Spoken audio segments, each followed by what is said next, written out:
Welcome to Google Ads Unleashed, the podcast that helps you harness the power of Google Ads. And now your host, Jeremy Young. If you're spending money on Google Ads, whether you're doing this yourself or whether you have a freelance or an agency, you should be able to answer one question: is this account actually healthy? In this episode, I'm going to break down step by step what to look for to have a look at your own Google Ads account, even if you're not an expert, to see what on earth is going on and to spot some red flags if there are any. This is not a comprehensive list, but it's some of the things that I would have a look at in order to understand what is going on. Welcome back to Google Ads Unleashed, guys. Hope everyone is doing fine this Easter Monday. Hope you had a lovely weekend. Hopefully your Google Ads performance isn't actually upsetting you or has spoiled your weekend. If it has, then it's time to give it a full-on health check this week, and I'm going to tell you how you are going to go about this. Any Google Ads account essentially comes down to three things, right? You've got to have an architecture in place that shows the right person for the right search term, whatever they're looking for, the right product, okay, at the right time. Essentially four things, actually. But basically, the right ad, right time for the right person, right? And how you achieve this is by putting an architecture in place that covers four bases, essentially, all right? First of all, your conversion tracking. What signals you feed Google Ads is essential for Google to do its job, to find other people who are like the people who are doing the thing that you want them to do, right? Whether it's signing up for a lead form, whether it's buying something, doesn't really matter, depends on what you're tracking, okay? It's also important that you use this data to then, of course, make accurate decisions on what's going on and if your campaigns are working or not. The second thing that you want to look for, depending on the size of the business, not always as possible, is are we actually telling Google about our ideal customer, right? So this is something that you'll always want to do, because if you don't tell Google what your ideal customer looks like, who is it meant to show ads to? Sometimes it's not possible if you don't have a bank of existing customers, but you can even use conversion-based lists, right? Get to that in a bit. Then if you're running shopping ads, you need a squeaky clean shopping feed. So I'm going to let you know about a couple of things that you may want to look at and see if, everything is going okay there. And the last thing is your ads. And there's a couple of things that are just absolute basics that need to be done. And if they're not done, then you should run. Let's dive right in. So let's start with conversion tracking. The first thing that I want you to do is go back on the last 30 days. Go onto your main sort of view. You go onto campaigns, and then you see an overview of your campaigns. I want you to hit the segment button and go to conversions and then segment by conversion action. What you then see is what's active and what your campaigns are actively optimizing towards, okay? This is sort of the first sort of signal that tells me if someone has multiple conversion actions running, and this is usually a bad thing. So it means, for instance, you could be seeing, if you have an e-commerce account, that you're actually optimizing for page views, so add to carts, begin checkouts and purchases at the same time, which explains why you see so many conversions in the account. And it also sometimes explains if you're a lead gen business and it says, oh, look, it says, hey, I've had this and this many leads, says the Google Ads guy, but you say, actually my phone hasn't been ringing, or I've only had one or two people come through, is because they might be optimizing onto a totally different thing, such as, for instance, page views of sorts, or maybe even like some sort of location optimization conversion action. By that I mean, clicks on Google Maps or something like that. So that's usually an indicator of what's going on. Your campaigns should be optimizing towards only one thing and one thing only, and that's your business goal. Sometimes there are complex setups where it makes sense to send several conversion actions. This is extremely rare though, and usually out of the ordinary. 98% of you listening are optimizing your ad account usually for one thing and one thing only, and that's usually purchases of leads. If you're tracking anything else, it's watering down the data, you're making wrong decisions, and also giving the algorithm wrong signals, okay? So this is usually an indicator to see something fishy is already going on, and it also then tells you why the reports and whatever the agency or freelancer sends you doesn't actually match with what's happening in real life, right? This would be the first that I would be looking at, okay? Then the second thing that I would be looking at is going into the conversions column, which is on the left hand side, on the goals column, sorry. You go there and then you actually have a look at all of your conversions there. Some of them will be on secondary, some of them will be on primary, which may explain or not explain if you've seen any duplicate conversions. And I'd like you to have a look at whether you're actually tracking the right thing properly, okay?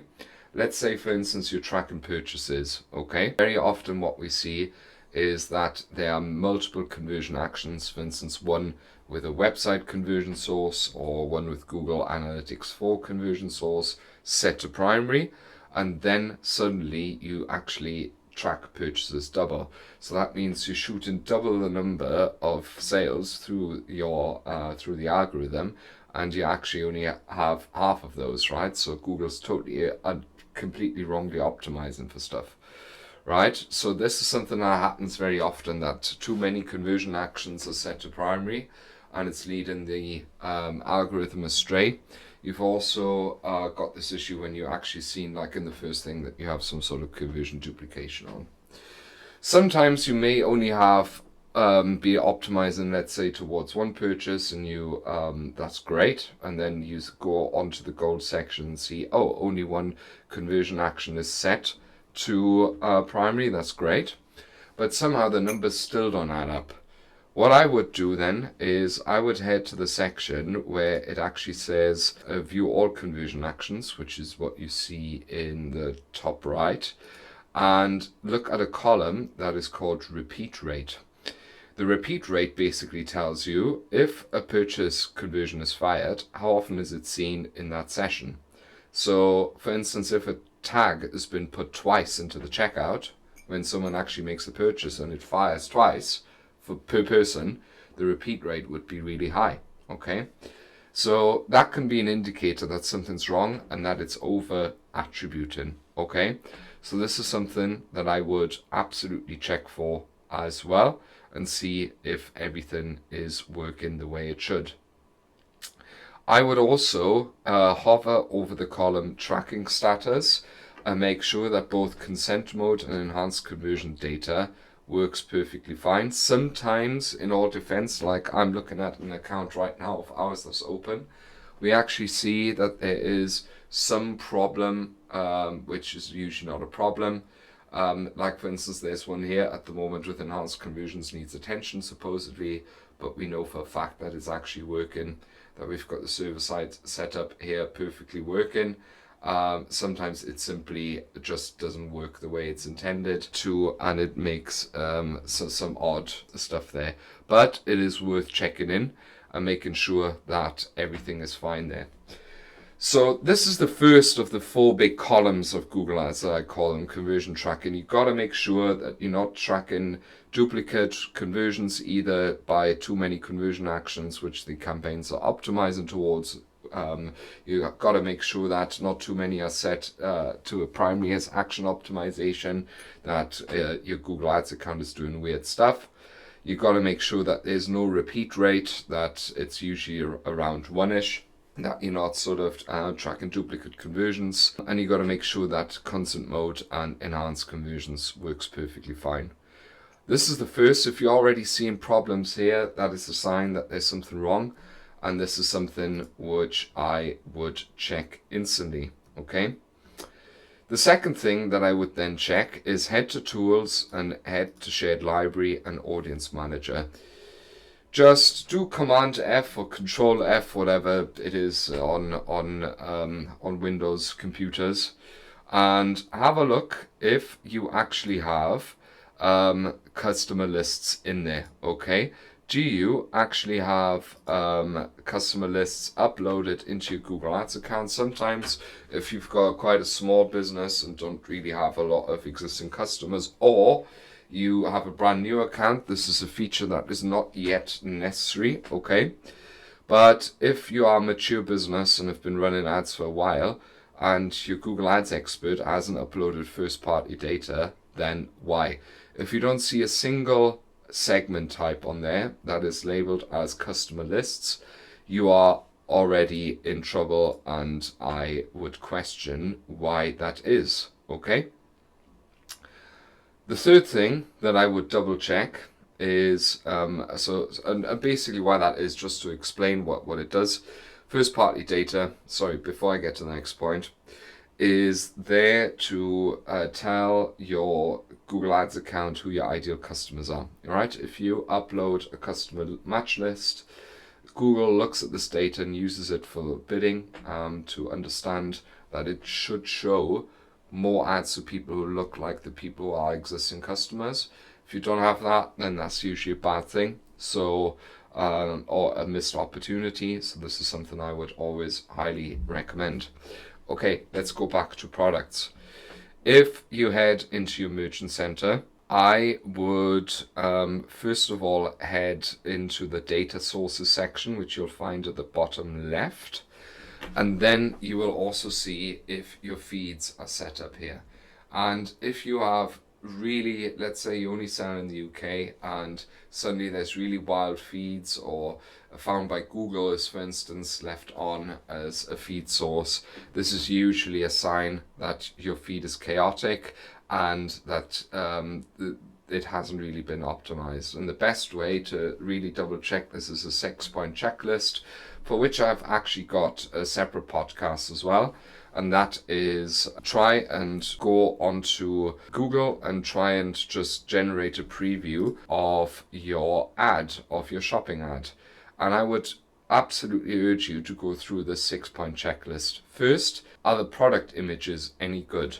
If they look weird, if they look distorted, if it doesn't look right, already a red flag. There's something wrong. You need to double and triple check that. Then your product titles, they should be descriptive, they should be long, they should describe what the product is, what it does, what it's used for, what size it comes in, everything that fits within 150 characters. If your ads on the search engine ranking page just take the product title from Shopify, that is usually already pretty bad, unless your title on Shopify is actually very good. All right, so this is something that I would urge you to ask what is going on. Are your prices shown correctly? This is just a very quick check. Sometimes if with wrong feeds or old feeds, sometimes I've done audits where there were still manual feeds used, right, where then the wrong prices were shown. That can be a bad thing. Then I would ask if reviews are showing. If you have reviews on the site and they are not used in the shopping ads, I would request why. Especially if you use Judge Me or if you use Looks, for instance. And I would then also hover over the search result and then double and triple check what kind of structured data is in there. For instance, are we submitting any other things which are relevant? For instance, just now I am on the shopping tab and I'm clicking on a search result, and I can see that it has actually been submitted that, you know, this watch that I'm looking at has this color, has these pros and cons, is for men, etc., etc. It has all that structured data. That's great. And lastly, if you are advertising in Europe and don't use a CSS, That means at the bottom of the shopping ad, it says by Google and not by Productcast or by RedBrain or whatever. Then you're leaving 20% on click costs on the table. I would just suggest to go back to any episode where I talk about CSSs, for instance, the one about Product Hero, to learn more about that. But basically, when it says by Google down there, you are losing money. All right. So to sum it up, check the Merchant Center. Is there a mess with your feeds? And then check the 6 signs of a healthy feed. That is good product image, title, price, product data, reviews, and CSS. If there is work being done or has been done on those. If not, then your Google Ads guide needs to do more work. Okay. And now, lastly, the last thing that I would double check is what we are doing with our current campaign setup. So, for instance, I would check, is brand and non-brand split correctly? All right. So this is something where lots of ad accounts actually are already failing. They usually have, for instance, one PMax and maybe one search campaign or something like that. And in both search campaign and the PMax, the brand isn't actually obviously excluded. Okay. So this is something that anyone can check pretty easily by clicking on one of the campaigns, head into the search terms, and having a look if some of the top impression or conversion generating search terms are actually your branded keywords. If that's the case, I would highly recommend, this is a red flag, because basically these kinds of search term types should always be split into their own campaigns. And I've also made plenty of episodes about how to do brand and non-brand splits properly, but this is one of the biggest things that you should look at. Then, for instance, another thing which is usually a red flag is like very few campaigns. I'm not saying that consolidation is bad. Consolidation is actually the way forward, but most accounts which run successfully usually have a brand search campaign, maybe a DSA campaign, right? Maybe a non-brand search campaign or multiple, at least one or two maybe PMaxes, and maybe one or two shopping campaigns, brand and non-brand, right? That is typically what I see in most ad accounts that are running successfully for e-com. Or for instance, if you have a lead generation business and have 3 to 5 or 10 different services and there's just one campaign in there, I would wonder why that is, okay? So that usually is not good. Campaigns should be segmented by their purpose. They should be segmented by their goals. And if that is not going on, then, and one campaign is basically doing all of the lifting, that is usually a very, very bad thing. Talking about brand and non-brand, something that I also quickly check is the search terms. Sort of just go to the search term report again and just have a look if there's any sort of queries that may be irrelevant. All of this can be caused by poor conversion tracking, wrong or no customer data, and wrong shopping ads, by the way. So this is something that I would check, okay?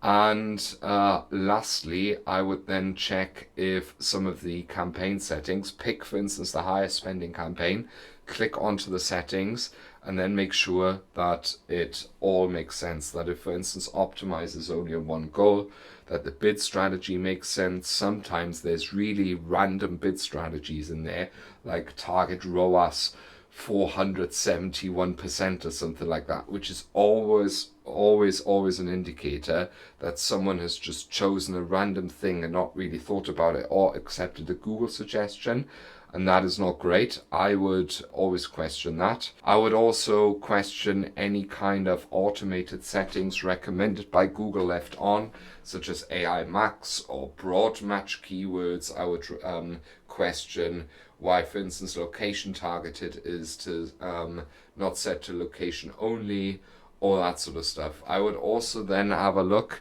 if there's a negative keyword list applied, because if there's no negative keywords or no negative keyword list, it just shows that there's usually very little done or has little been done in the past.